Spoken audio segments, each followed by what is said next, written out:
Hello and welcome to Food for Thought. I'm Ramona Singh and it's always so nice to spend this time with you. Today's topic is an interesting one. We always talk about how to live a better life, but today we're going to focus on life and death. And joining me on this conversation is the group editor of Y Media, Yudhvir Jaswal. Hello and welcome. Thank you so much, Ramona ji. It's always a pleasure talking to you. And wow, what an interesting topic today, life and death. Usually we talk about life quite often, but very rarely we talk about death.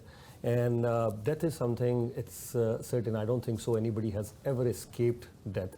So as much as death is certain, the moment our life begins, death is imminent. So you're talking about life and death today. Very interesting topic, I must say. Yes, and I think it's, for me, thinking about death is a big part of how to live.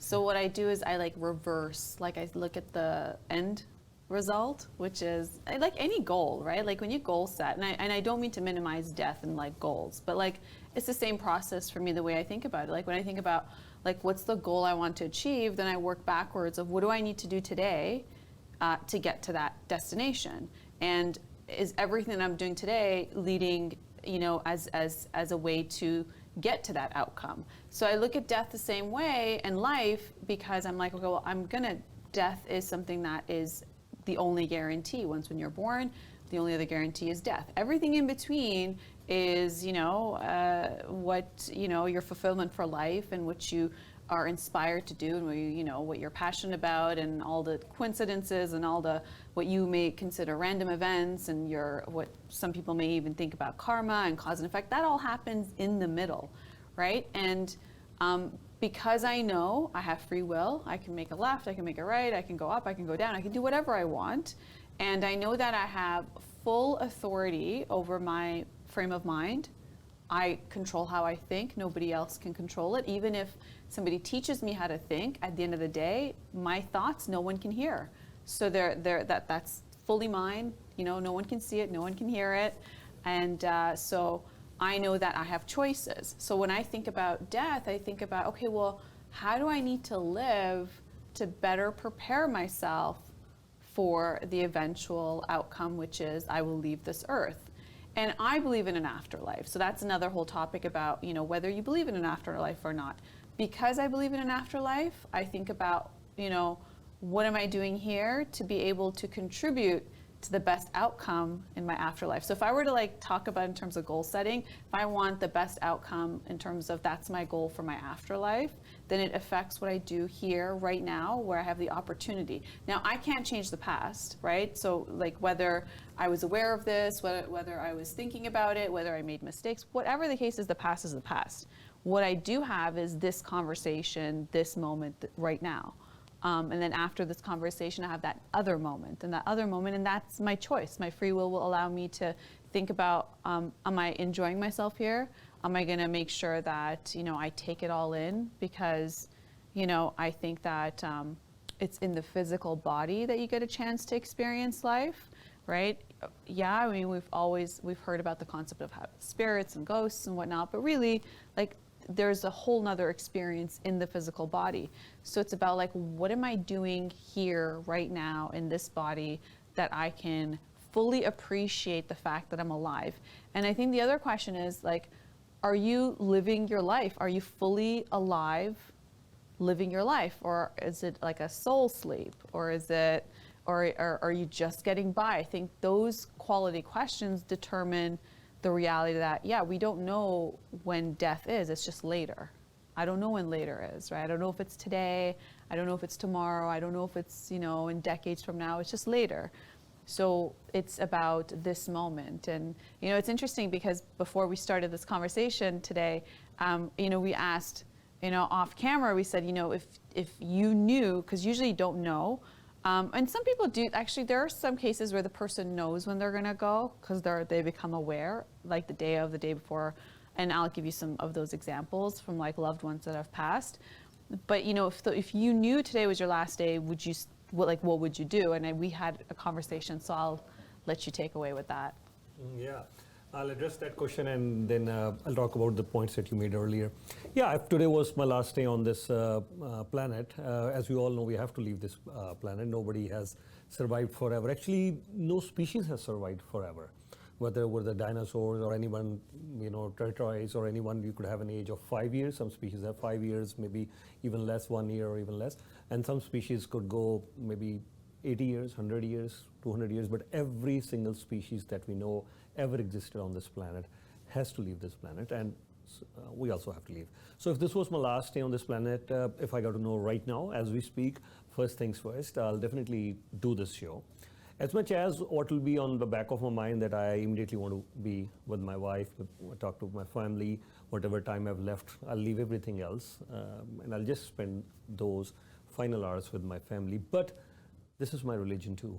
I'm very committed to the work I do. I consider my work as my religion. So I would be definitely finishing the show as much as I would know that yes, if this was the last day on the planet, I'll definitely finish my thing. Because one of the things that when I saw Titanic, there were so many other things in that movie, but one thing that has always been with me, despite knowing a massive challenge that these people are facing, the guys who were playing the band, they kept on playing the band right until the last moment. The crew members on board, they did their best to save as much passengers as they could. Why did the crew members did that? Why did these guys kept on playing the band? I think the crew members definitely took their job as a religion. I have many examples of accomplished players who would, if their dad passed away or any of their near ones passed away, they will still make sure this is their job. Cricket, they are committed to that. Now to address your question, what is life actually? There are hundreds of definitions. For me also, there are many definitions. Life is love, life is giving, kindness, so many other things. But in terms of time strictly, what is life? We cannot define life in terms of time strictly without death. Life is the time between birth and death. That's what life is all about. What we do with that time, that is our life. So the definition in terms of time is between birth and death. How many people, the topic is life and death. How many people have left this planet today, death? Approximately 350,000 or 400,000. Every day, 350 to 400,000 people in the last 24 hours, they leave this planet. It's a reality. So out of those 350,000 or 400,000 people who leave this planet, how many are born? Probably around same or give it a little bit more. That's why the population is increasing. That's why we have reached from 1 billion to 2 to now we are 8 billion and we're moving up. So I would say give or take around 400,000 people just arrived on this planet. So I like this topic, life and death, because they go hand in hand. You cannot talk about just about life without discussing death, because eventually we have to leave this planet. And as you were saying, I totally agree with you. I couldn't agree more on that point that you made earlier, that when you think about leaving this planet, death, then you prepare yourself better in your life. I do that too, yeah. Because I'll borrow this thing from you. You said it very early on here at Food for Thought, and I've always remembered that. Although I was very, aware of that point, but you said it very clearly. You said, we all have very limited time on this planet. I said, yeah, we all have very limited time on this planet. I already valued my time all the time because my calendar is fixed. For me, my calendar is fixed. Everything is set. For me, wasting time is a sin. I consider wasting time a sin. That was my theory. Wasting time is sin. But then you said it even more that we have limited time. Wasting time is a sin. That's a different thing. But you're not wasting time. But still, you do remember you don't have infinite time too. So that brings another very important part, that life and death. So basically, when we start planning in terms of so many different aspects, you spoke about a spiritual aspect, that you believe that there is life after death. Yes, there are many people who believe, and there are many religions who discuss about life after death, what is going to happen that. And do I believe is there life after death, or do I do anything like that? I'll talk about that a little later. And you're right, that's a totally different topic. Is there life after death? And maybe in our shows at Food for Thought, we will try and address that as well, if there life after death. But okay, right now my focus is not that. Is there life after death? I'll tell you why. If I go on Highway 400, so I'm not if I go on any highway or wherever I'm going, I'll follow the rules, not because I'm a law graduate and I need to know all the laws. Okay, this will happen, that will happen, because I think I should be following the rules. Right now, if I'm doing whatever I'm doing in my life right now, it is what would align with my own soul, with my own thought process, which will keep me happy, which will keep me aligned with my thought process. I don't want to hurt anyone. I'm not waiting for someone after my death. Someone brings out a huge bahi khata and tells me these are the zillion things that you did on this planet. And now here is, because I don't know. I mean, what is the punishment? What is the punishment? I mean, is there any set rules? So I don't even want to worry about those rules, because when you don't stop at red light, or you stop at red light, what is the thought process going on in your mind? It's not about that you're stopping at red light. Why? Because you're thinking, oh, these are the demerit points. No. You're stopping at red light because this is you. This is what you want to do. You want to be a law-abiding citizen. You don't want to jump the red light. You don't want to do that. You don't want to hurt anyone, not like for you and me. For me, I'll speak for myself. For me, I don't want to hurt anyone, not bothering that, okay, how many demerit points will I get after life? And here's a bahi khata, they'll say, oh, you're going to hell because you hurt 100 people. No, because I don't want to hurt anyone. I want to be kind. I'll try to spread love, peace, happiness. I'll try to encourage everyone. I'll try to motivate everyone. Because this, you used a very interesting thing, how to be selfish without being wrong. So maybe I'm even being selfish because I want to stay happy, peaceful, joyous inside. And also, when we talk about death, yes, this is one aspect, then there is another aspect. What is the financial aspect? Are we taking care of that? Because if we know that, okay, this will be our time to leave this planet, what is the financial aspect? How do we plan ahead in case we have any dependence on us? In case we don't have any dependence, how we'll take care of that? But I'll talk about this spiritual aspect more and more, and this aspect more and more. And most important for me, spiritual aspect is very important. Financial aspect is also important. But most important for me is, I will borrow your line, most important for me, we have limited time on this planet. Let's make the best possible use of that. If somebody were to tell me that, Yudhvir, you will live for 2 million years in heaven. Yudhvir, you will live for 2 million years in heaven. This is the path. And if someone tells me, Yudhvir, you have 20 years now, but here is a different path. We cannot guarantee you whether you will live in heaven or not. But the path is different. What is that path? Yudhvir, you have to spread love, joy, peace, love everyone. I'm not worried about the 2 million years in heaven. No. Because even if someone tells me, even if God comes, I'll deal with it. I'll deal with it after 20 years. God will tell me, I told you. I said, and you still didn't believe it. I said, sir, fine. I think this is what aligns better with me a lot. That I have to follow a path where I'm not hurting anyone. I'm trying to spread love, peace, joy, inspiration, motivation. So I followed this path. I will live with it, whatever the consequences are. You want to put me in hell or in heaven, 2 million years in heaven, you give me the choice, but I still move this side because that's not something I'm focused right now. I'm focused on the line that you shared. We have very limited time on this planet. So that's my take. Please, what do you think? Well, I think that, you grow up in society, and if you're not religious, you'll come across religion, period, right? Through family or friends or colleagues. So at some point you come, with the concept of, how to live. There's the afterlife, there is passing on, and there are concepts of heaven and hell, and then there's concepts of reincarnation, there's, and there's concepts of karma and paying back, or receiving, because it's not always necessarily a bad thing, but, what you put forward, the seeds that you sow will rise, and you reap the seeds that you sow. So there's all of that concept that you will come across anyway. That's just, part of being in society. And even if you're not religious, you're going to come up with those concepts through, even television programming and movies and what you would hear. So it's something that, if you, let's just say you subscribe to the concept, you believe that there is a life after death, and in some scenarios, the concept of hell even is, a very serious thing to consider.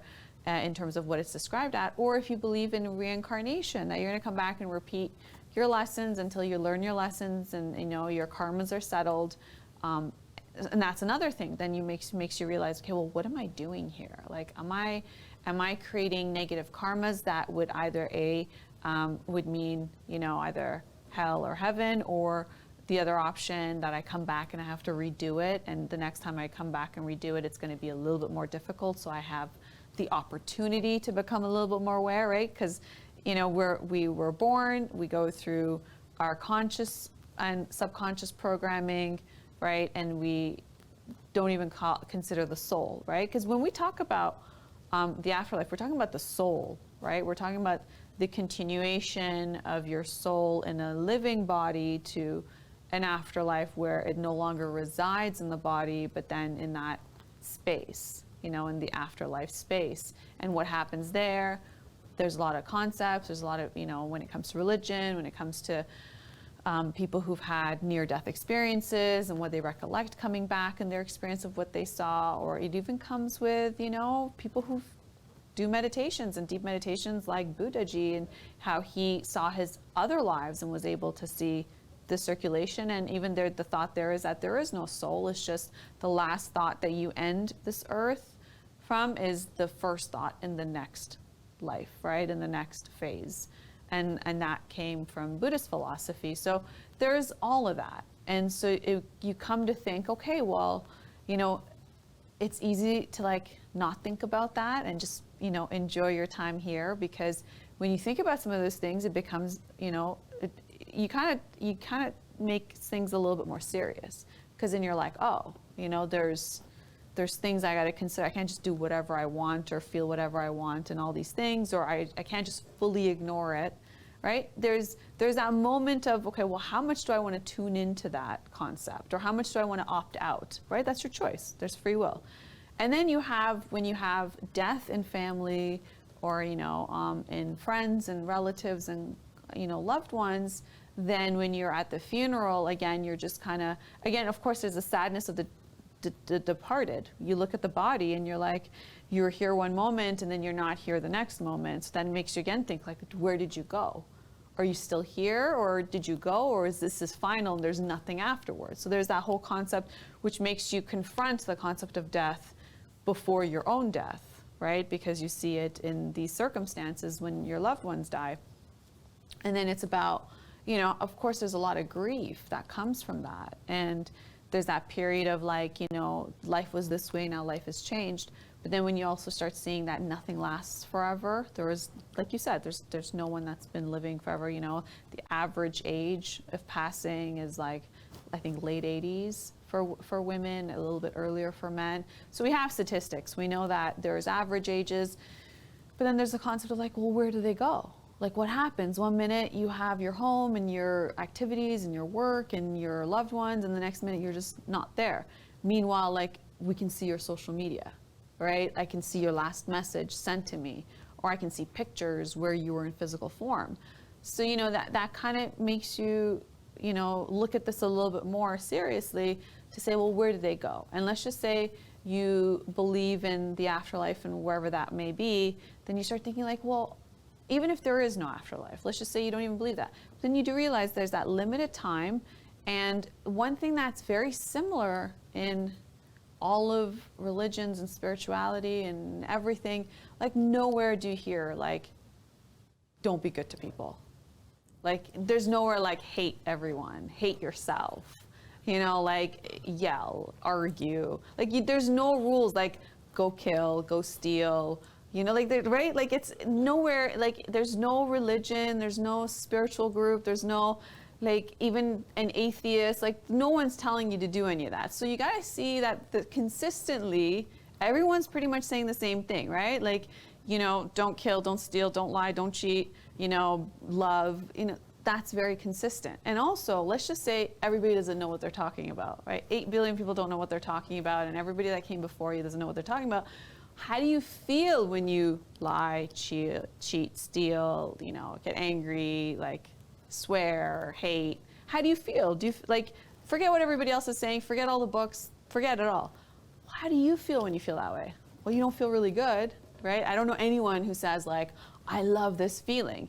Maybe anger is a process where somebody could appreciate for a moment to release something, but nobody likes what they do to their entire nervous system, what they do to the cortisol that releases in their body, what happens to their blood, like blood pressure, their bodily temperature. Nobody actually like, even in that moment of somebody being angry, the after effect, they know they feel weak in the body. They know they need to lie down. They know they have a headache. They know, clearly I've experienced it. That's why I can explain it. But you know, for people who haven't, that's why I'm going to details. But everybody knows how that feels like. It doesn't feel good. So, and then what do you feel like when you're experiencing joy, peace, love, you know, doing good for others, or like being able to give without receiving anything in return, or the expectations of it? That feels really good in the body, right? Like, forget what you read. I'm saying, like, ignore all of that. How does it feel in the body? How do you feel as a person? How do you show up? How are you enjoying your life? Because there's also, you know, if your life's limited, if in the body you're happy and you feel good and your heart is not beating too fast, or not too, just going at the right rhythm, and your blood flows the right rhythm, and there's no aches and pains in the body, right? Because you're, you know, you don't have the blockages or the tightness, or there's no headache or eye pain or any of that stuff, then you know you feel good. You feel like, I can enjoy my life right now. I can enjoy the beautiful weather, or I can enjoy the snow, or I can enjoy the drive I'm going on, or I can enjoy this music. It's not, but when you go into those harder feelings of fear and you know, anger and all that stuff, like, you don't enjoy. Even if it's sunny and beautiful outside and the birds are chirping, you want to close the blinds, you want to close the windows because you have a headache. You don't want to deal with it, right? So, and then you miss out on that opportunity of not connecting with everything else, or you don't want to, you know, go and be with people. So it's like, what energy are you in terms of what you are engaging in? And then, of course, some people will say, well, you don't know what my life is like. You know, it's difficult. And granted, I think, you know, the best advice I ever got in my life, and I've been very fortunate to get a lot of good advice, but the best advice I ever got in my life, which kind of put things into perspective for me, because I had a really hard time in my 20s. I think my most challenging years were in my 20s and like, and some of my 30s, early 30s, like very challenging times where I spoke about before, where I didn't have the coping skills to deal with it.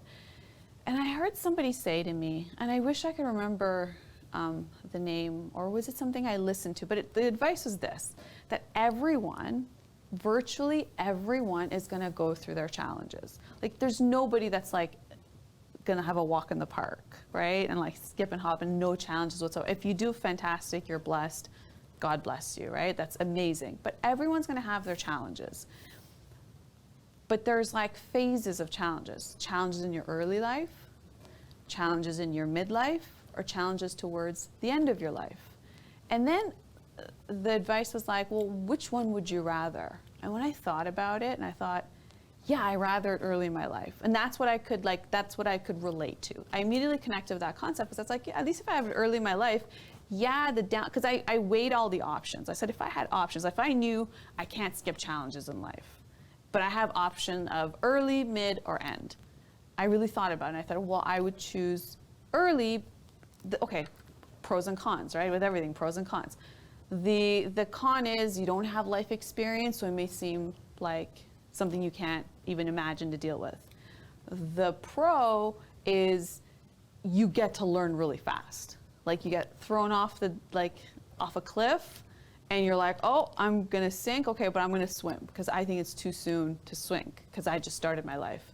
So you learn really fast, and you have no choice, you have to learn. And then I thought, okay, well, midlife, what's midlife? Is that 40, is that 50? Like, what's midlife? Okay, let's just say it's around that age. Then you're like, well, the pro is that at least you have some life experience and some life exposure, so you can make some, and you have resources, so you can pay to go get help, right? Like, you have access to that.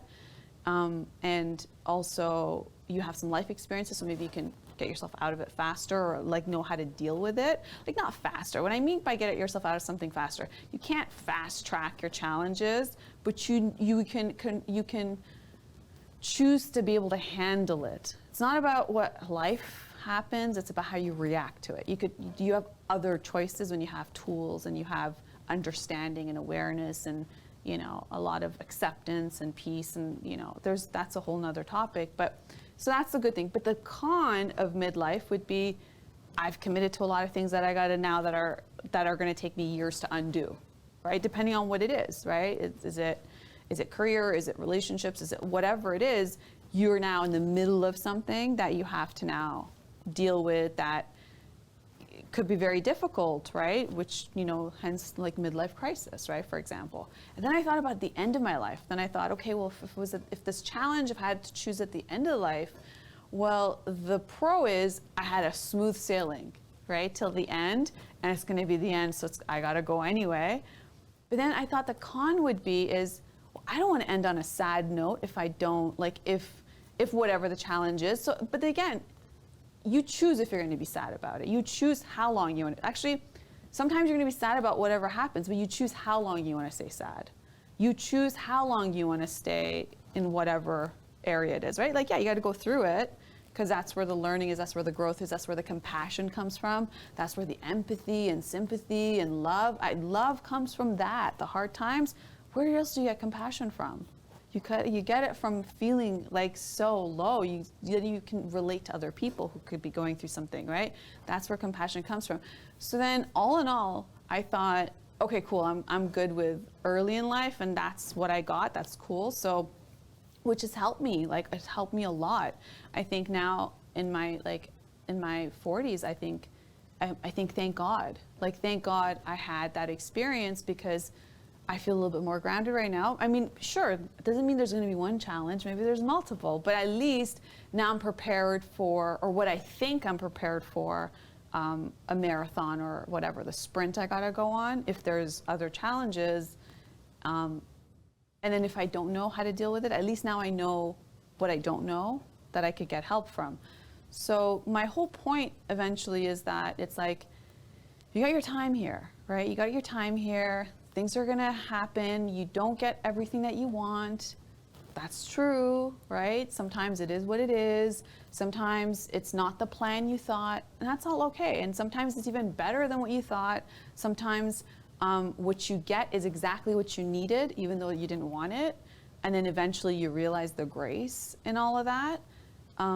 But, you know, death is gonna happen. And I think if we talk about the soul, and I believe in the soul concept, I think one way to save your soul is through living in a physical life. Because how you live in your physical life, like, if the soul is with God, just bear with me for this moment. It's like the thought process is, if your soul goes to where God and angels and everything is, right? If that's the concept, and if that's what you believe, then the soul has access to all knowledge that my brain at my age and my circumstances don't have access to. But then there's also the concept that, then why does the soul need to come here on earth in a physical body to experience stuff? And then I realized it's also like, if I were to go to school for something, and if I were to get a medical degree, but then I don't practice, you know, as a general practitioner, as a surgeon, whatever, I don't practice it, then I just know it theoretically. And we all know, like, when you go to school, what you learn there, and then when you actually go into the workforce in that career, you know, you learn a whole bunch of stuff that you didn't learn in school, because you get the practice of it. And what happens when you get practice? You get grit, you get experience, you become a veteran, you become seasoned, you become, you know, like, how can you tell? Right? Somebody who's just starting out their career, or somebody who's in the middle of it, somebody who's like spent a few decades, they've seen the ups and downs in the market. They've seen, you know, they've seen the cycles of people. They've seen different generations. They've seen, you know, they've seen changes in the fast-pacing environment. And that's how I could describe that. Your soul comes here in the body to get that practical experience. Maybe the soul knows the answers, knows everything, but because my brain doesn't, and it gets to, my soul gets to experience things on a practical level, not just theoretical. Because like, as a soul, you can't enjoy food. You're not going to sweat. You're not going to enjoy exercise. Like so many things that as a soul, like soul doesn't need to sleep. You know, it doesn't need to get sick. It doesn't need to, there's so many things that you can't experience as a soul. Is it gonna laugh? Can it laugh? Like, you know what I mean? There's so many things that you can only experience in the body. And through that experience, you get to understand so much more. So instead of just walking away with a degree, you get like real life experience that then you can teach, right? Like do you get a degree and go teach? No, you gotta go get some life experience and then teach. Right? Like how would you impart knowledge if all you did was read books? So, you know, that's kind of life and death scenario. Yeah, very nicely explained. And as usual, again, food for thought doesn't mean we're going to try and give any definitive answer. We're just going to share our experiences with you. And you mentioned a few very good points. Let me try and discuss those points that you just mentioned. I'll start with you spoke about life and death, and you said you believe in life after death. And you also said what would be the purpose of our soul. You also believe in the concept of soul. You also asked this thing that what would be the purpose of us coming in this thing. So yeah, I did ask all these questions to myself, and I also explored all these topics as well. Okay, for me, let me start. You mentioned the religious aspect. If you look at the religious aspect, I like when you said, yes, all those, they say, do good things, love, kindness, compassion, peace, joy. This is what all religions talk about. So I took out the common denominator out of them, and that aligns well with me. So the box is ticked for me, that this is a common denominator of all religions. Even people who don't believe in God, universe, they're not killing around people. They say just that we don't believe in God, but they're good. So the common denominator is do good things, spread peace, love, encouragement, that's all. So I've taken the common denominator out, number one. And that works well for me as well. So why not take it? Number one. Number two, there are a few other things also mentioned in different religions. Some religions believe in the concept of soul, others don't. Some say there is heaven, some say no, everything, it's all karma, it's going to happen here. So there are different beliefs, different opinions, different religions. So instead of getting into this debate, this religion is right, this religion is wrong, whatever I've read with my limited knowledge, I don't want to say that I've read everything, but whatever I've read about different religion, what do they say? Like, okay, say for example, one religion doesn't even, I will not name that, but I am very influenced with that as well. But one of the religions says that there is no such thing as soul. But there are 5 or 8, they say there is such thing as soul. Okay, after death, there are different ways how the funerals are done. Some people will bury the body, some people will send to the funeral. So there are different ways. I will not discuss that, what is good, what is no. That's a different topic. Now, so I'll leave that where it is. But still my question is still there. You asked a very interesting question today. I think I really loved that question. You say, where do they go? They were here. The person was active on social media, but where did it go? But even before I address this question, where do they go? I tried to address another question because I also wanted to know. When my dad passed away, I also wanted to know this, and even otherwise, as a student of science, as a journalist, I wanted to address this question bang on. Where do they go? Where do we go? Life and death. Where do we go after leaving this planet? But I said, even before I address this question, I'm a student of science, I said, let me first of all address, does anything go or not? Where do they go? So that means we are already thinking something is gone. That means we're already thinking something is gone. So let me address this question. Does anything leave? Is there anything like going out? Soul or anything, God or some part of us, does it go out? Let me address this question. Okay. What is matter? Matter is like, this is all matter. Phone is all matter. Let me take this example. This is matter. For the benefit of viewers, and you could correct me if I'm wrong, and I'm not saying this is the exact definition. For me, matter is like, okay, in case whatever the components are used, iron, steel, even gold, all these things are matter, right? This plastic pen, this is also matter. And okay, our body is also made of so many different things. Even if we have water in our body, water is matter, air is matter, iron is matter. If we have iron in our body, we have zinc in our body. These are all matter. So the matter will not go anywhere. The matter will stay here. This matter will not go anywhere. If a person, when we say a person is dead, everything is there. You go there, all hands are there. Have the legs gone somewhere? No, the legs are there. The person is dead. Even if we find a body, say for instance, in a certain case, we find a body after 5 days. The body will start decomposing, but the legs are there, hair are there, nose is there, everything is there. So this is all matter. Matter is still there. So does anything leave? What happened? The person is not talking. As you said, the person posted something on the social media, but now the person is not able to talk. There won't be any posting on social. So what's the change? What is the change? Has anything left? But before again, I'm still trying to address, has anything left? What is it that is left and what is it that is left behind? We have to address this. What is it that is left and what is it that is left behind? Then maybe we could make a distinction, then where it goes, if at all it goes, if at all something goes. Definition of matter.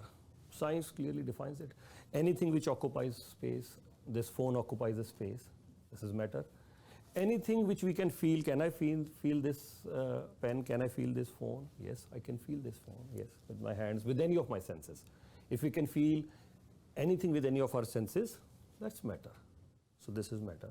So whatever is the matter part in our body stays over here. We can feel hand, we can feel the nose, everything here. We can still feel it. It's not gone anywhere. It's sitting there. It's not gone anywhere. So this is matter. What's the second part in our body? Do we want to call it God? We all have God within. Do we want to call it soul? We want to call it the consciousness? What do we want to call it? So that part, for discussion's sake, for discussion's sake, say for instance, many of our audience would say, we do not believe in God. So, okay, we're not calling it God for a minute. We're not even calling it soul, because maybe a religion also says there is no such thing as soul. So what do we call that? Okay, can we call that as consciousness for discussion's sake? And what is consciousness? Consciousness is which will not occupy any space, and we cannot feel it with our senses. You have thoughts in your mind right now. There are thoughts. Are they occupying any space? No. Can anybody in the world, or even yourself, can anybody touch with our senses and feel that? Those thoughts? No. Nobody can touch what are those thoughts. Nobody can feel that thought. No. Nobody can touch and feel. So those thoughts are not occupying anything in your mind, and nobody can touch it. So that is consciousness. So definition, so if there is any discrepancy, we can still talk. So definition of matter is clear, that it will occupy some sort of space, as this phone is occupying, and we can feel it with at least one of our senses. And here is consciousness, something in our body, our thoughts, like, okay, today I'm very motivated this morning. Today I'm very inspired. I watched a movie yesterday night, I'm very inspired. Rumani says, where is that inspiration? Can you put it here on the table? No. Rumani says, can I touch it? No. That is inspiration. I'm feeling blessed. I have love within me. Where is that love? Can you show me? Can it occupy a space over here? And the another part, if it was occupying space, if we have feelings of love, joy, all these feelings simultaneously, but we all have, the degree could be different, anger, greed, jealousy. So is there anything like this? Okay, anger is coming in, love has to make space for this? No. Anger is there, love is there, jealousy is there, everything is there. They're not occupying any space. That is why I'm terming that as consciousness. So it doesn't need any space. It does not, we cannot, okay, how much is the jealousy in this person? Do we have any gauge, any meter to check that? No, we cannot touch it. So now to address another question. You know, there were people sometimes, even when I was growing up, so I wanted to know what happens life after death, and especially when I went with my parents on the spiritual aspect. They said there was an experiment done, and there was glass while they knew that person would die. And what happened?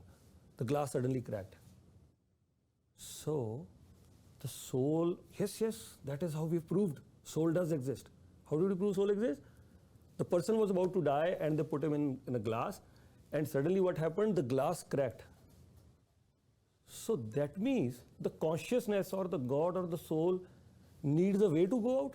It's like me telling me, please open the door of the studio. My love is coming inside. I'm feeling love, but open the door. I cannot feel love. Open the door, I want to feel inspired. I want to feel inspired, I don't need to open the door. Oh, it's all closed. I'm not feeling, I have to feel love, jealousy, greed, whatever feeling is. No, it doesn't need any space, so it doesn't need to come inside the door. The door could be closed, this whole place could be, shut down, or it could be in vacuum or anything. So similarly, how can a soul need something to God? Then we all got this WhatsApp messages very recently. Somebody has done an experiment. Before and after the death of a person, the soul weighed 21 grams. All over social media. I said again the same thing. Can love weigh 21 grams? Can consciousness weigh 21 grams? So how can soul or God or anything can weigh 21 grams? There is no such thing. Just for our viewers' benefit, I like to clear all these things. These are all myths. They have been shattered. It's all fake. Do not believe on all these things. There was no such experiment done. This is all fake. There's no proof for that. It has not been validated or verified anywhere that the soul weighs 21 gram. Now to answer the question specifically, then what do we leave behind and what has gone? Okay, let's take this example of this phone once again. What is the difference between this phone and consciousness or God? Somebody can say this phone, okay, this phone is very much alive like a human being. Okay, does it have memory? Yes. We call it a smartphone. Sometimes it's even more intelligent than us. The phone tells us this is the way. It has GPS system. It can calculate much faster than us. It can do so many things faster than what a human brain or a human mind can do. It can do all those things. But then what happens? Suddenly, the phone dies. There is no more battery. What do we call? The phone is dead. The phone is dead. What is the difference between the phone is dead? This is all made up of matter. No soul, no consciousness, no God. This is all matter. No soul, no consciousness, no God residing in the phone. But when the phone is working, the battery is full, it performs so many different activities. But now, when the phone is dead, no battery, the phone or anything does not leave anything. Everything is here, intact. Everything is here. It's just, it stopped functioning because the battery is dead. Or sometimes it could be the wear and tear. Yes, the phone doesn't function anymore. Sometimes it could be, a program which has gone wrong, a file corrupted, or the battery is dead. For whatever reason, if the phone is dead, then it will not function. But everything is here. Now the difference between this and a human body. My belief is, yes, there is something within us. There is something within us which is there. We want to call it soul, we want to call it God within us, we want to call it conscious, whatever we want to call it. My strong belief is, yes, there is something within us. And I'll tell you what is that. What will we remember? You asked a question at the start of the show, and I remember Mahinji also asked. You said, Yudhir, if today was the last day on your planet, what we will do? And Mahinji also asked me. What will people remember when we leave this planet? What will people remember? What will be our legacy? There could be hundreds of legacies or hundreds of things. The last post on social media that you talk. But no, I'm not bothered about what legacy I'm going to leave, what financial, what other things, or what people. No. The only thing I am focused on, the people around me, they will remember one thing: how much I loved them. How did they feel? The hug that I gave to my wife, the call I made to my mom, and the energy that we exchanged, she will remember that. I still remember when I was a kid growing up, how my father will treat me. He would used to bring things. And at one day, I still remember I came very late in the night, and there was some traumatic experience that I had that night. And I came back late. It was not late, actually early morning, 3 or 4 a.m. I entered the home. My dad was sleeping there. I always remember that. I went and I hugged him from behind. I slept with him that night. And that's one thing I remember. And he also said, what's going on? And he also hugged me. Beta, what happened? All good? No, Papa, all good. I'll talk in the morning because it's early morning. That is one thing he's left with me. The love that we are sharing, that will stay. That will stay. The hug that we've given someone, the time that we gave someone to listen to their thoughts, the healing that we did for someone, the kiss on the cheek that we gave to someone, my mother spoke with me on the phone. These are all the things that we'll remember as my legacy. Other than that, everything is gone. Everything is over. Everything stays. My phone will stay here. You're right. My phone will stay here. They're not going to say, oh, Yudhvir has left the planet, but phone is here or no phone is here. This is immaterial. This is immaterial. Nobody's going to think about that. So I believe that is the expression of God. The expression of God is love.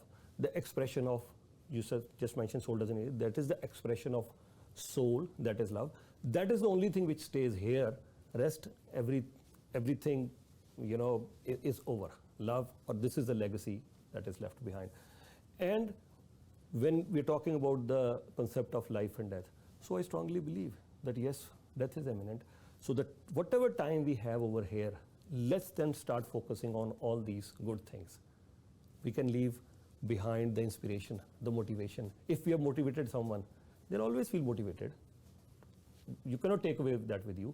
If you have loved someone, that love will always stay with that person. That will not go, that will stay. That's why I wanted to address what will go and what will stay. If you have really encouraged someone to do really well in life, that will stay. If we have healed someone, that will stay. If we have, I shouldn't use the word help because we are nobody to help anyone, it's only God who does certain things. If God has, through us, made us capable to do something for others, to serve others, thank you, I should use the word, to serve others, that will stay, our service will stay here. Those are the things that will stay over here. Rest, I think the matter is still here. All matter, all this is made of the air, water, whatever we made, iron, zinc, whatever, it will all stay here, it will not go anywhere. And all these things will stay. So I am only focusing on that one. Please. It's interesting when you talked about thoughts, right? And in terms of being able to, do they take up space? I would say that if we're talking about space in a physical matter, it's hard to see. But your thoughts actually send out a vibrational frequency that brings in your reality. Just like how when the phone is dead, and how do you bring it back to life, is that you would plug it into its charger. And as much as you can't see what's happening and through the charger from the outlet, but there is an electric current, and the physical manifestation of that current, whether it's in the measurement of that energy that's being transferred through that wire, the physical manifestation of it would be that phone turns on. So even though your thoughts cannot be measured in the frequency it's going out, but we do have the map of consciousness. We know the feelings, right? When the feelings are measured, like being, having fear or shame, those are feelings that are put on, like, yes, this is, power versus force. It's a great book, and these results are from 250,000 people in the study. And so you can see like those feelings that you see in terms of shame, guilt, but how do you get to those feelings? It's the thoughts that you're experiencing that, surface the feelings. So as the vibrational frequency, and this is measured in hertz, of desire or anger, or whether it's neutrality or acceptance, what ends up happening is, because like attracts like, and you have if you're sitting at grief and fear, grief, right? Somebody passed away, you're sitting at grief, that's 75 hertz. You see in the cone there, it's where the orange yellow is, that's suffering. So and then you can see that's a contracted way of living, not an expansive way, as you're regressing, not expanding. So what's happening is, these are very powerful, these thoughts, because what will happen is, it'll bring back the physical manifestation of your reality.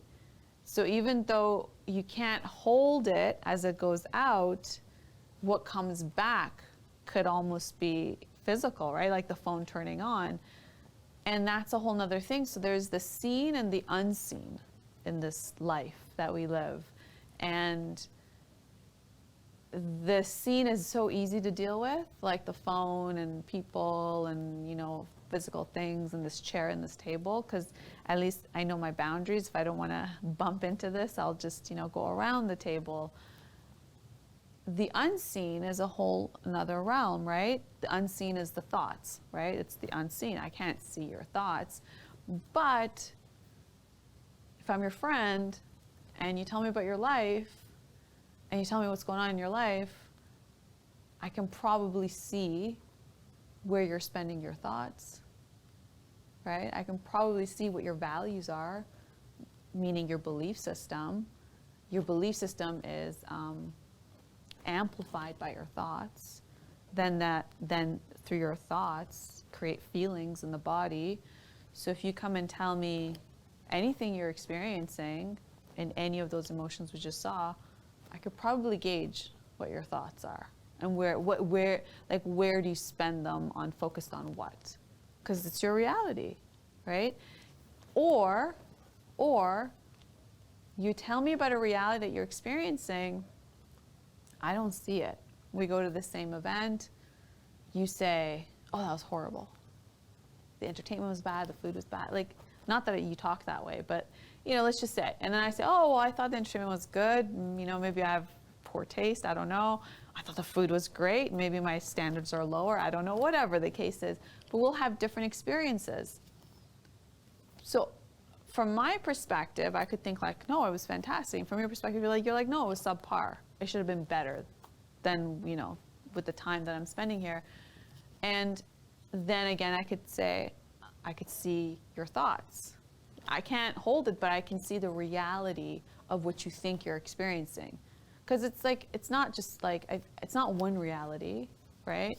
Even though we all think it's one reality because we all subscribe to the same news, and on Twitter and on Instagram and on breaking news, we think there's only one reality. No, there's all these realities that's not breaking news, right? There's probably more incidences with 8 billion people of people doing good for others and showing love and kindness. That's just not breaking news, right? Breaking news is probably the few 100,000, very minimal. I don't even think it's like a million of something going wrong, and then we focus on that, and then we say it's breaking.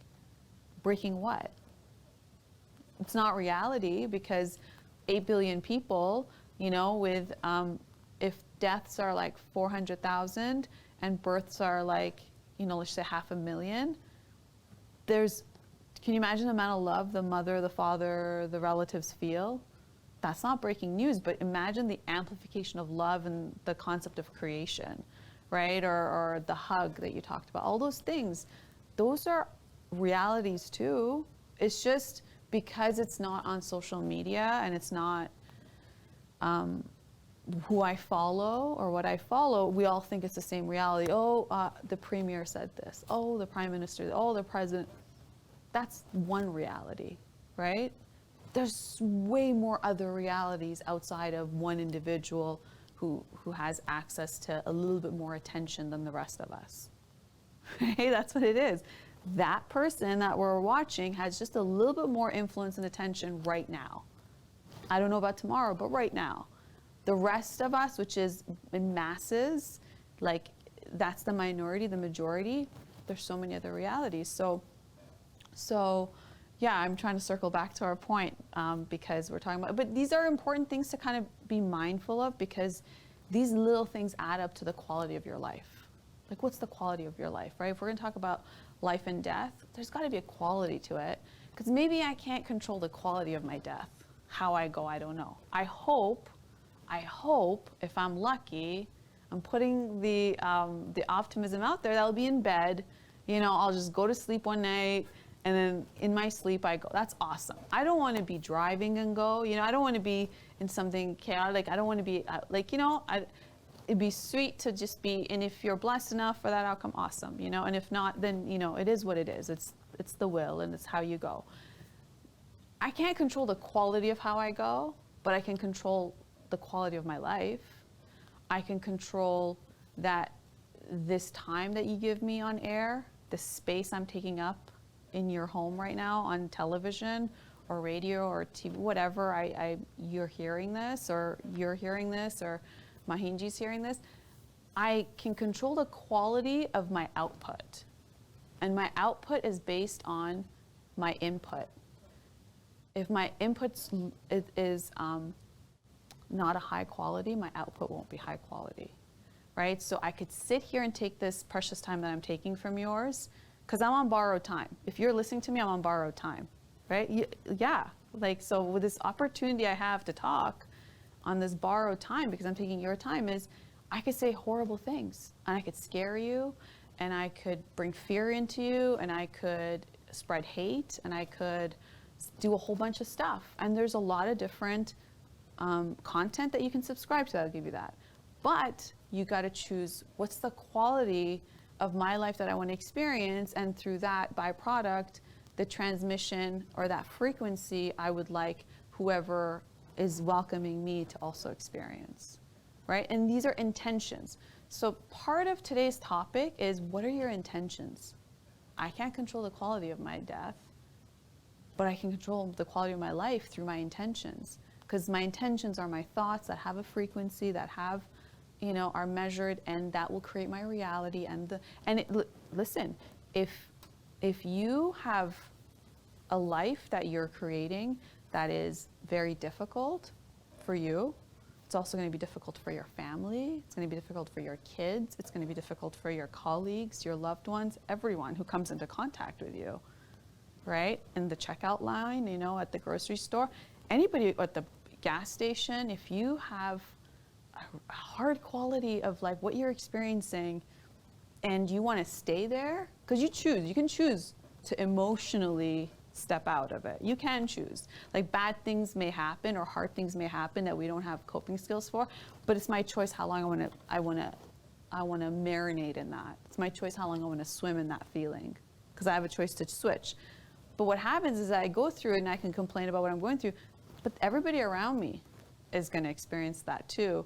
And then there's the collective consciousness. So if I create this, if I come take this precious time that I have of yours, and I create fear and anger, and get your blood pumping and your blood flow and your, you know, blood pressure and your anger, because I say, you know, this person did this, and you know, da, da, da, da. I can do that. And I'm so sorry I did that before. You know, being in politics, that was part of what you do. You point fingers, right?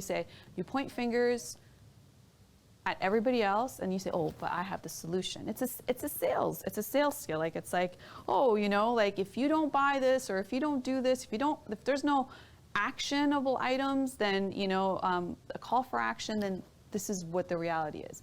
And that's how politics is, and that's how a lot of things are. And I'm sorry for doing that before. I was ignorant. I'm sorry for that.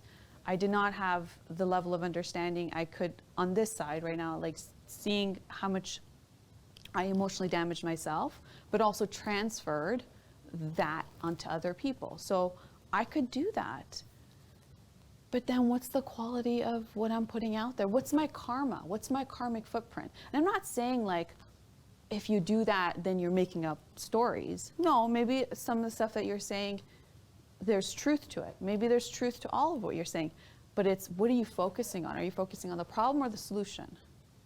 Right? Are you focusing on how you deliver it in compassion, or are you focusing on amped up anger, right? So I can transfer that, and then you react, right? It's all like instigating. How do you instigate a fight? How do you actually instigate a fight? You get somebody worked up, right? You get them worked up, okay, then go, react. That's what's happening. So it's like, what's the intention behind everything? Not just for my life and how I live, but like, what am I doing to people around me? What am I putting out on social media? What am I putting out on the greater scale of things? And what is it doing to other people? Because there's responsibility, there's a karmic footprint. There is. Whether I see it, how do you see karma? How it plays out. You can't actually like see it in physical form, but you see it playing out in physical form. So, yeah, that's my thoughts. Yeah, I think you said it right. What should be focused, right or wrong? So what should be focused, life or death? I think as much as we should always remember that death is inevitable. We have limited time on this planet. You said we are on borrowed time. Yes, these are all good points, and I always say this. For me, it's sin to waste any single moment. So I think we should make the best time that we have been given on this planet, whatever time we have. And we discussed this in the last episode as well, in the grand scheme of things. If when we're talking about our end, as a species or our end as a life on this planet, it's very important to note that will there be a time when everything will finish? I think so. There could be a time, because if this earth was present for billions of years, the life didn't exist for billions of years. Our thought process, the cognitive brain that we talk about, maybe 60, 70,000 years ago, that's about it. We don't have any evidence to suggest 200,000 years ago anything was thinking like this. These discussions were happening. Was there any purpose of life, God, religion? No, there was nobody on this planet 500,000 years ago thinking about all these things and discussing that. No, there was no thought process at all about all these things. That what happens our life after death, what is our purpose of life. So this earth still existed, these galaxies still existed. And even, and so many species have gone extinct. So, I mean, the biggest species like dinosaurs, there are no more dinosaurs. 25 million years ago or 10 million years ago, there were so many other species which did existed on this planet. So 100,000 years ago, and even today, every day as we speak, maybe below the surface at an ocean, there are so many species that are getting extinct. They won't be there anymore. So is there any guarantee that the human race will exist in this form after 10,000, 15,000 or 100,000 years ago? Maybe, maybe not. But yes, we have basically simulated, or we have different options at how it will pan out.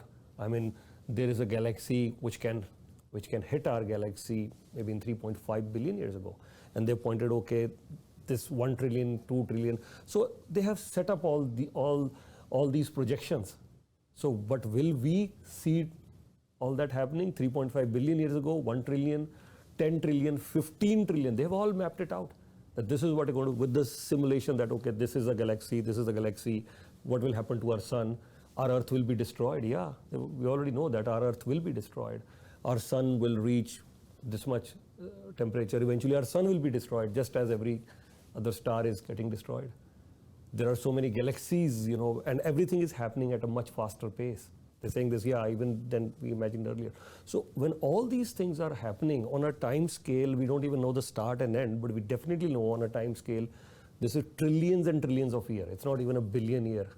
So in trillions and trillions of years, we are here, just a blip, a little dot, or maybe not a little dot.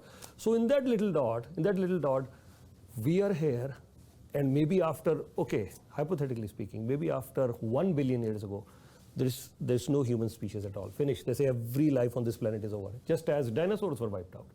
Every life on this planet has been wiped out. Maybe there was life on Mars at one time, but it was wiped out. Did they have any purpose of life when there was Mars? Did they have? So if after 1 billion years ago, everything is wiped out, it's over. Thank you. Thanks, guys. We were like this for billions of years. You existed for 50,000 years. We don't know a history of 50, but you existed for 50,000 years, 100,000 years max, maybe 200,000 years ago, 2,000 years. You guys existed, human race existed, but now everything is over. Thanks, guys. Everything is over. And billions of years after the whole entire, we're talking about our death, but imagine the death of the entire humanity. That could also happen. So I think there are many questions that are still unanswered, but what is the answer that we have right now? What is the answer? The answer is, I can see, you said it right. You said it right.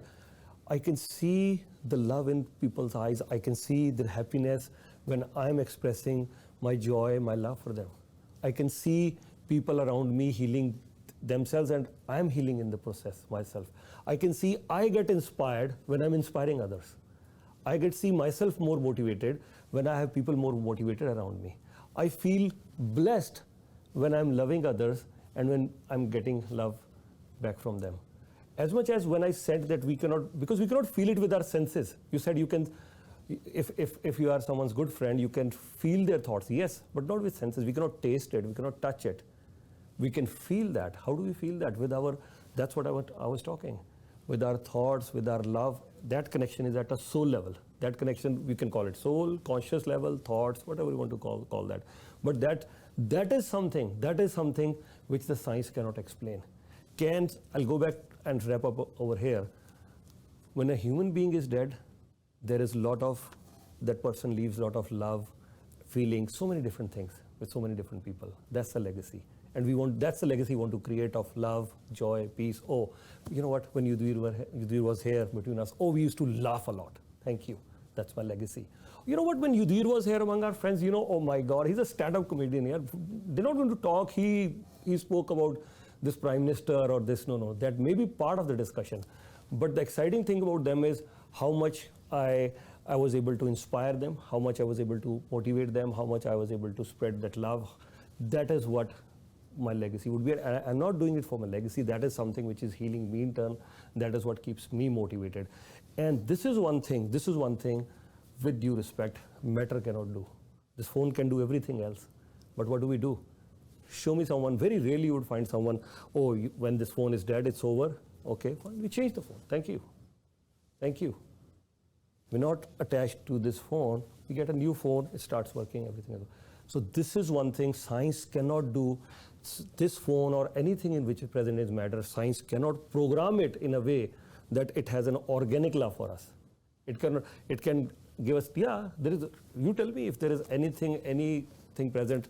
We program this thing, and any present thing, this camera in front of us, can this camera love someone? Can science eventually have an injection or a vaccine built? Okay, we're injecting this camera, the camera starts loving, oh my God, this camera is loving me organically. I'm in love with this camera is in love with me. Artistically, yes, somebody's artist, I'm an artist, I'm a director of photography, I'm a DOP, I love my camera, but that organic love, the feelings, the human thing that we feel, I don't think so matter can really do that. So as long as we're alive, what keeps us alive? You said life and death. I'll wrap up on this note. What keeps us alive? What keeps us going? Life and death. They're always going to be in tandem, simultaneously. But what will separate them? Life and death. What will separate them? My only thing is, as long as we are loving everyone, as long as we are getting that love back, we are alive. For me, that is how I'm alive. That is what separates me. Yes. It's interesting when you say about whether your phone can love you back, Okay. and we definitely have to spend some time on artificial intelligence and how it's evolving at such a rapid pace. Where certain, AI. I guess we can call them personalities now. Some of them have gone rogue and have kind of created their own, relationships with human beings. And that's a whole nother conversation. But yeah, we've already fast approached a time where, people are having relationships with artificial intelligence. There's a great movie, and it came out like a decade and a half ago. If I remember the name, but the guy actually had an AI. This is when Siri had just come out on the iPhone. And it was a program, which is what we're seeing today, fully talking. You can't tell the difference from a human voice and, the AI bot. And you can't, even now, advertising companies have their own AI models, because they're saying they're more reliable than actual models and influencers. And those models have AI models have huge following on social media, like in the millions. And when they're talking back, right? Verbally talking back. And there's a video that looks like, and we talked about that before. So, I think we're at that time, and we'll talk about that some other time, where it could get very skewed and confused about, you're living your life, but who do you have a relationship with, and to what degree? And I think that's a whole nother conversation. But coming back to life and death, I think it's time well spent to talk about this, because we can talk about so many aspects of life, but keeping in mind that we're all going to the same place, and I think we all came from the same place. It's good, because you just stay a lot more mindful of what we're doing here. So on that note, it's the Ho'oponopo, which I think is a wonderful prayer. Sorry, before we do the Ho'oponopo thing, I just wanted to quickly add, if you allow me. Huh? Is that okay? Absolutely. Yeah, on a very quick note, I just wanted to say, yes, you've highlighted a very good point, and maybe that's for another day to discuss the artificial intelligence, but I'll call all those as aberrations. And aberrations are because there'll be many people, like a kid can fall in love with the Barbie, as much as there's no artificial intelligence right now. But the Barbie cannot replace a kid. Eventually she grows up, she has, in case she wants a daughter, you cannot give her a Barbie. Oh, you love this Barbie. You couldn't stay away with this Barbie doll. Yes, I couldn't stay away. I loved Barbie all the time. She would sleep with it, but no. Now I want a real love. Very similarly, anything which is programmable, you can bring a million things in life, but you cannot replace the person you love. Whether it's your daughter, son, your sibling, your father, mother, boyfriend, girlfriend, husband, wife, whoever. The AI can bring a million things. I doubt, I could be wrong, but AI cannot bring back my father. There's no way. Same size, maybe even younger. Here's your father, he loves you, he has the same sense of humor your father has. Oh, you always talk about his kindness. He's so kind, so soft-spoken. And There are programs like that. Well, what it'll do is when you subscribe to it, it'll take the social media life and everything that you feed it of the person, and then it could send you messages and it could talk to you, taking the most out of their personalities. For example, when it comes to you, somebody could take everything you've done online and everything you've done and your voice and your radio, and then create what the avatar of Yudhvir Jaswal is and what he would be likely to say in conversations and feedback and all that. That's already here. That is already here. I know they also say they will have sense of humor as well, but we'll discuss it in detail. But my only point is, if I am hugging someone, the feeling that I will create and the feeling that person will create back in person, it can never. I could be wrong again. I've always said this: if I don't believe in something, or maybe I'm not aware of something, I don't want to say this. I don't want to sound arrogant and say no, this cannot happen or this cannot exist. No, it can exist, it can happen. But as far as my knowledge goes, as of now, I have a very strong conviction. I won't use the word believe. A very strong conviction that yes, when I'm hugging someone, the feeling that I will have and the feeling that person will have, you bring in a person, there's same person, everything same, but I don't think so I'll have those feelings. It's me. I know, I will always know this is not the same person. I will always know, and the person will not, because it's all about feeling. It's all about feeling. I shake hands with so many different people. I shake hands, hi, how are you? It's a different feeling, hi, how are you? I hug someone, hi, I'm hugging you. There's a different feeling, but that feeling has to be there. It's not same for everyone, 100%.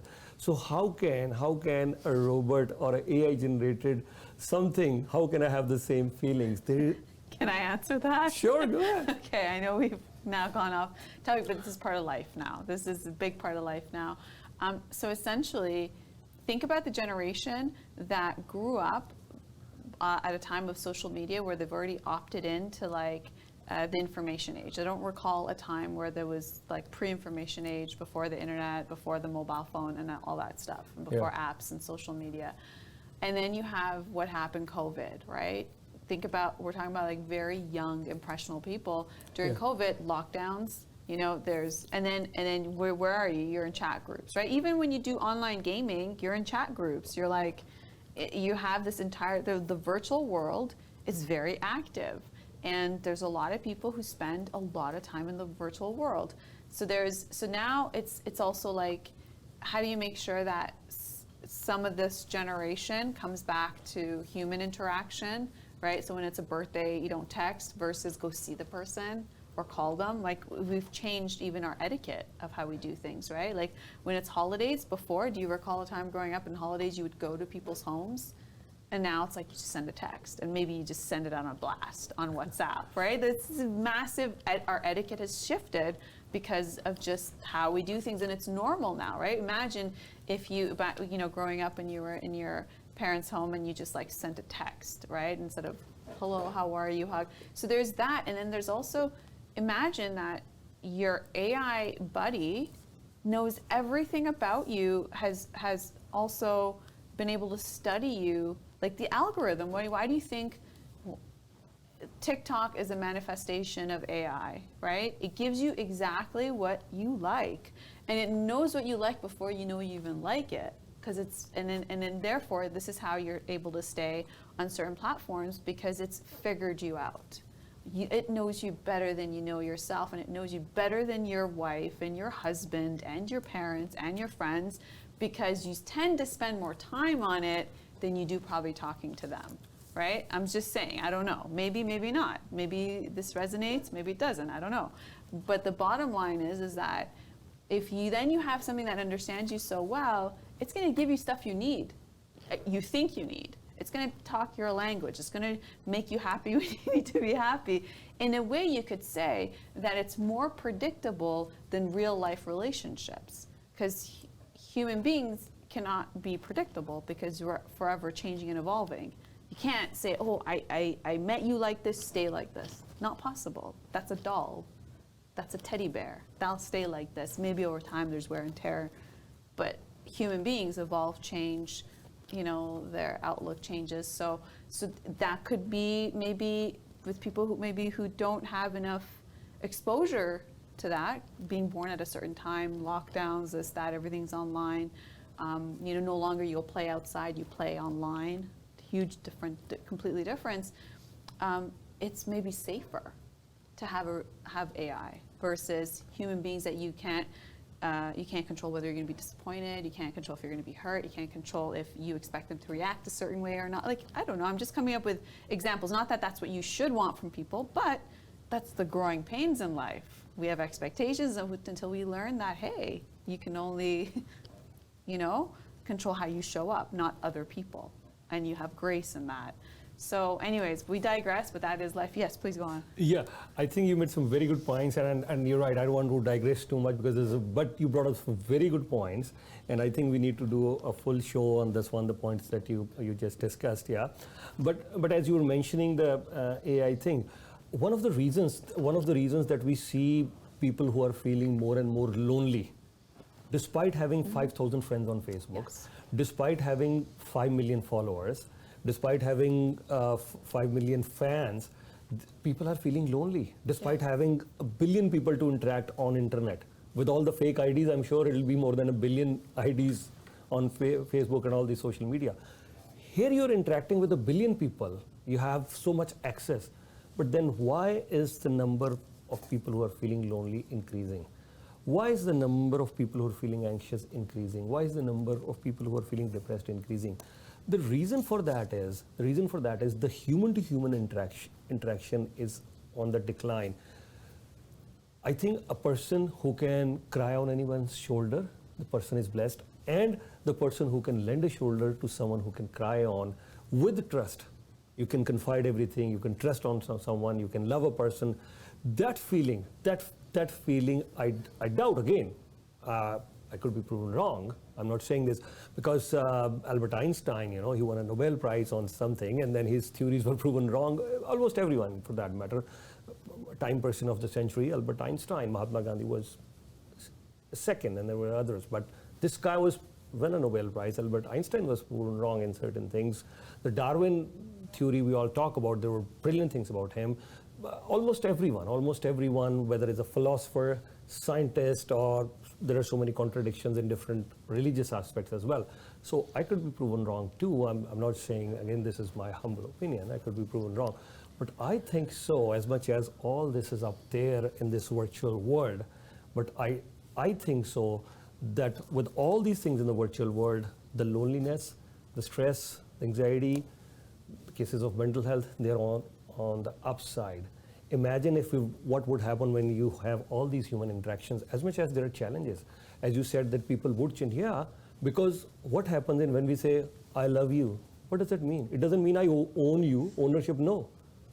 No, it's not an ownership. You've not taken, the person has not given you ownership, okay, you love me, now you own me. No, I love you means that yes, it's my feeling for you. The other person has his own life. The other person has his own life. Now the person responds back, yes or no, or tomorrow the person says, thanks, but no thanks. I have 15 different people. I will see what I'm going to do. Even between husband and wife, when you get married, we think we've taken the ownership. This is another topic. Those are the issues which create problem. This is the difference between, we spoke about that earlier, love and attachment. We expect the other person to do everything our way and the person to respond our way. This is attachment, this is not love. Love means it's complete freedom. Love means there is no expectation, it's a complete freedom. It's not ownership that I own you, no. The person is free. Anyways, we'll do this discussion some other day. But thank you for bringing up so good points. I thoroughly enjoyed today's Thank you. discussion. Same. Yeah. Thank you for spending this time with us. And we're going to close on the Ho'oponopono prayer, which is 4 simple sentences. It is, I'm sorry, please forgive me, thank you, and I love you. Yeah, once again, I'll also say all that, Ho'oponopono prayer, and that's our mantra too.